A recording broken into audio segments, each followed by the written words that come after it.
অনুরোধ রইল সবাই ভিডিওটা দেখে যাবেন।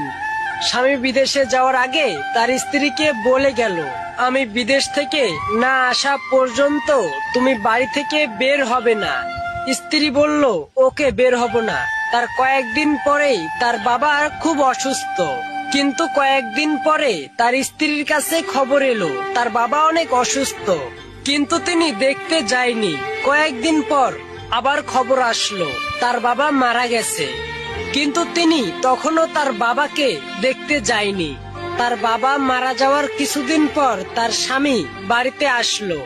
স্ত্রী তার স্বামীকে সবকিছুই খুলে বলল এবং স্বামীকে নিয়ে এবার সে তার বাবার বাড়ি গেল। হঠাৎ এক রাতে স্ত্রী স্বপ্ন দেখেন তার বাবা এসে বলছে, মা, তোমার জন্য আজ আমি বেহেশতে ঠাঁই পেয়েছি। আমি এখানে বেশ সুখেই আছি।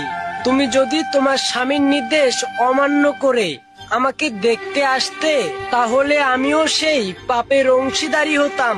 ইসলামে এখনো বিধান আছে যে স্বামীর অনুমতি ছাড়া পুরুষ ফকিরকে ভিক্ষা দিতে পারবে না।